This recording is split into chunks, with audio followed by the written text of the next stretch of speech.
Assalamualaikum, Mbak. Waalaikumsalam Yoza. Hai, apa kabar, Dek? Alhamdulillah baik, Mbak.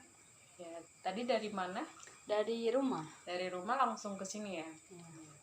Em, Alhamdulillah ya, dari beberapa hari lalu kita melakukan perjanjian untuk ketemu. Hari ini kita bisa ketemu di sini untuk melakukan konseling antara Mbak dan Adek. Apakah Adek pernah melakukan konseling sebelumnya? Sudah pernah, Mbak, Di mana? di sekolah. Oh, di sekolah, iya. Jadi sedikit lebihnya Adek sudah tahu nih apa itu konseling kan? Iya. Ya. Jadi Mbak nggak perlu nih panjang-panjang untuk memberitahu Adek konseling itu apa. Ya.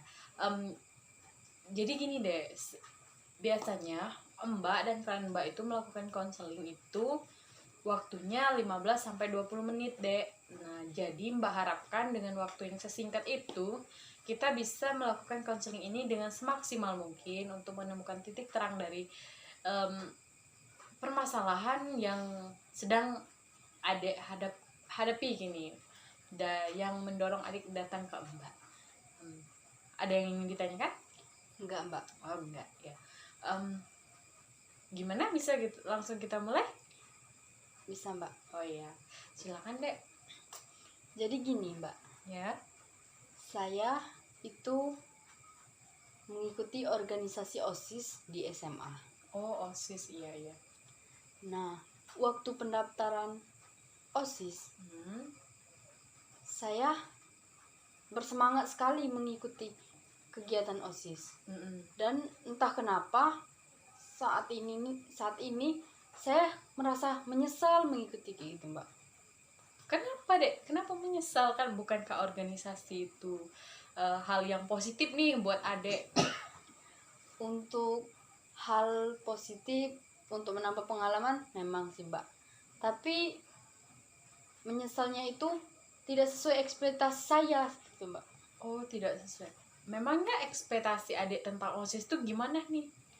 Pertama, saya berekspektasi, Mbak, saya akan mudah lebih bergaul di sana. Ternyata saya sepertinya tidak mudah bergaul. Itu kenapa, Dek? Apa faktor yang menyebabkan Adek tidak mudah bergaul gitu? Atau teman-temannya? Saya merasa, Mbak, mereka di organisasi OSIS itu, teman-teman di sana itu terlalu memilih-milih teman, Mbak. Dan banyak juga yang bilang ke saya, katanya saya itu mukanya jutek kayak gitu, Mbak. Dan padahal saya merasa saya itu gak jutek sama sekali. Iya. Jadi teman-teman Adek itu beranggapan Adek itu jutek, sehingga membuat teman-teman Adek itu segan gitu ya, untuk menegur Adek, untuk berbincang-bincang seperti itu. Jadi gimana, Dek, perasaan Adek kalau tidak mudah bergaul? Apa yang biasanya terjadi gitu? Ya kalau perasaan ya nggak enak sih, Mbak. Kayaknya beda di kelas sama di organisasi kayak gitu. Beda perasaan, nggak enak sekali, Mbak. Beda. Oh, jadi di kelas beda gitu perasaan Adek sama sedang mengikuti organisasi? Beda, Mbak. Kenapa? Apakah di kelas itu gimana? Di kelas itu mungkin teman-teman sekelas sudah mengenal sifat kepribadian saya, Mbak. Jadi di kelas saya itu lebih sering berbicara. Malahan saya terlalu aktif sekali di kelas, Mbak. Karena saya di teman sekelas itu, kami berteman semua gitu, Mbak. Tapi sedangkan di OSIS saya menjadi orang yang pendiam, Mbak, di sana. Karena yaitu faktor teman. Oh iya. Apakah Adek punya teman gitu, maksudnya yang akrab di OSIS? Untuk yang akrab mungkin belum, Mbak. Tapi ada 1 atau 2 orang teman saya. Oh, tapi ada ya? Iya. Terus ya? Nah, di situ ya saya memang punya teman, Mbak.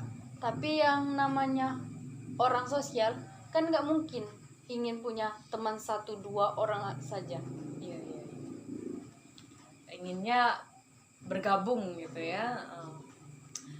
Iya, iya. Lalu gimana nih Dek? Apakah mengganggu perasaan Adek? Apa berpengaruh gitu kepada kepribadian? Berpengaruh sekali Mbak, soalnya memang ya nggak enak. Seharusnya kalau memiliki punya teman kan biasanya semangat aktif di OSIS, tapi karena nggak ada teman jadi sekarang itu malas gitu Mbak mengikuti kegiatan OSIS. Iya, iya. Terus Dek? Nah, untuk sekarang ini ya kayak nyesel aja gitu Mbak ngikutin organisasi OSIS. Oh, menyesal mengikuti organisasi itu. Ya. Bagaimana dengan teman Adek nih yang dua orang ya? 2 orang. Terus gimana nih Dek? Teman Adek ini yang 2 itu apakah mereka punya teman gitu atau apa memang mereka cuman bertemannya sama Adek gitu? Enggak sih Mbak, mereka berdua itu orangnya berteman ke siapa saja, dan Netral ya? dan saya itu nggak mau terlalu dekat sama orang itu karena memang sudah sifat saya Mbak. Saya itu kalau berteman saya tidak mau terlalu akrab dengan orang. Oh iya. Apa pernah gitu Dek temen Adek tuh bilang kayak, ini nggak enak nih temenan sama Yoza, orangnya jutek? Nggak pernah sih Mbak. Oh nggak pernah. Jadi perasaan Adek ya dianggap jutek gitu? Enggak, waktu itu ada teman saya yang ngomong Mbak kayak gini, tahu nggak katanya, dia itu katanya ngomongin kamu, katanya kamu kayaknya nggak enak temanin sama si Yoza karena dari jauh aja udah jutek mukanya kayak gitu. Oh ada temen yang nyampein ke Adek gitu ya? Oh iya, iya. Terus Adek gimana nanggepinnya? Ya saya nggak mikir pusing Mbak, saya bodo amat orangnya. Oh Adek, iya iya. Ada temen ya yang nyampein gitu. Tapi saya juga bingung Mbak. Nah semakin kesini saya mikir kayak gimana sih mau berubah tuh, makanya saya minta konsultasi dari Mbak. Oh iya, berarti bagus dong Dek. Adek ada keinginan untuk berubah gitu, untuk merubah sikap dan mimik wajah mungkin ya. Udah deh sekedar itu aja. Iya. Jadi gini Dek, menurut Mbak ya, yang Adek permasalahkan tentang temen ya, nggak ada temen organisasi gitu ya, tapi di kelas ada kan gitu. Jadi menurut Mbak, mungkin Adek bisa nih mempelajari apa yang temennya bilang gitu, nggak bodo amat gitu Dek. Mungkin aja bener nih yang temen Adek bilang jutek, kita kan nggak tahu gitu tanggapan masing-masing orang gitu, berbeda-beda. Jadi saran Mbak Yoza gitu, bisa mengintrospeksi diri Yoza buat apa bener nih aku sejutek itu. Nah dengan cara sering-sering kita belajar speaking, berbicara di depan cermin, di depan kamera. Kan sekarang kan udah zamannya kamera gitu kayak kan. Untuk bicara di depan, kita lihat ekspresi kita itu gimana sih sebenarnya. Apa bener nih teman kita tuh ngomongkan kita itu jutek. Nah jadi kalau memang kita tuh ekspresi kita tuh kurang senyum gitu, kalau disapa misal hai Yoza, iya hai, mungkin Yoza bisa tambahin nih nada bicara Yoza, hai Yoza, hai mau kemana atau dari mana, bisa diperpanjang gitu biar kita tuh nggak kelihatan jutek, biar orang itu kayak oh enak nih sama Yoza, dia mau tanya-tanya gitu.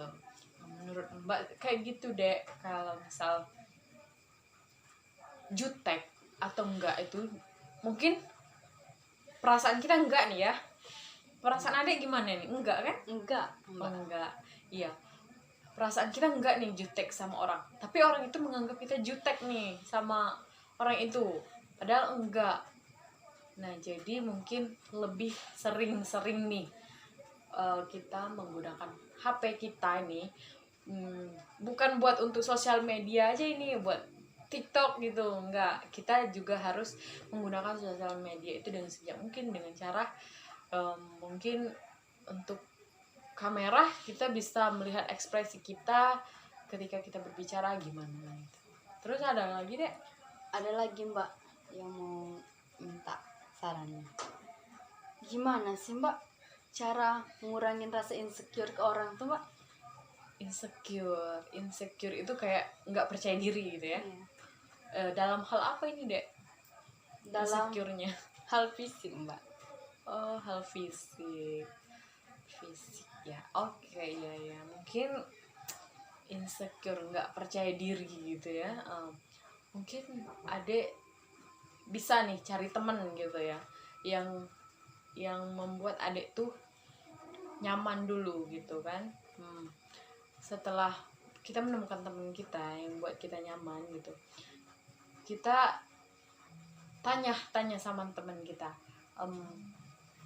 gimana sih penampilan aku, bagus enggak? Kalau misal teman kita bilang, mungkin teman kita tuh mungkin akan bakal bilang bagus gitu, tapi pasti dia akan berbicara juga. Kalau kita terus aja dia ngobrol, dia akan membicarakan kita apa sih yang sebenarnya kurang dari kita. Seperti itu tuh insecure ya. Jadi ada insecure nih sama penampilan. Iya. Jadi dek, kita tuh harus banyak-banyak bersyukur dengan apa yang sudah Tuhan kasih ke kita. Jangan kita melihat terlalu tinggi gitu dek. Kita juga harus menyetarakan orang-orang yang biasa-biasa saja, namun mereka bisa berprestasi kan. Mereka bukan tidak memerlukan penampilan dek, bukan. Penampilan harus tetap kita jaga, tetapi tidak terlalu menohok gitu, tidak terlalu ingin mengikuti tren. Kalau kita seperti itu dek, kalau kita ingin mengikuti tren orang sekarang, susah. Kita juga harus melihat keadaan orang tua kita. Kita pokoknya intinya kita harus banyak-banyak bersyukur, lihat mereka yang biasa-biasa aja namun mereka bisa berprestasi. Jadi penampilan itu menurut Mbak nggak terlalu penting. Kalau kata orang sih, kita itu nggak harus mengikuti orang zaman sekarang, tapi kita bisa menyetarakan. Kalau orang itu seperti itu, walaupun kita tidak seperti itu, tidak secantik sebagus itu, kita bisa dengan cara bersih, dengan cara mungkin wangi, walaupun tidak berpakaian bagus, tidak memiliki apa yang mereka miliki seperti mobil atau apa gitu. Menurut Mbak banyak-banyak bersyukur. Setiap manusia itu dikasih Allah itu tuh kelebihan dan kekurangannya masing-masing. Mungkin kasih kita kelebihan dalam hal fisik, namun insya Allah kasih kelebihan kita dalam kesehatan, dalam kecerdasan kita. Jadi untuk fisik insecure, tingkat insecure itu tergantung dalam diri kita dek. Kita mampu mensyukuri apa yang kita miliki apa enggak. Insya Allah kalau adek bersyukur, kalau adek melihatnya tidak terlalu tinggi, insya Allah insecure itu enggak bakal ngebuat kita nggak percaya diri lagi. Oh kayak gitu. Gitu aja sih Mbak.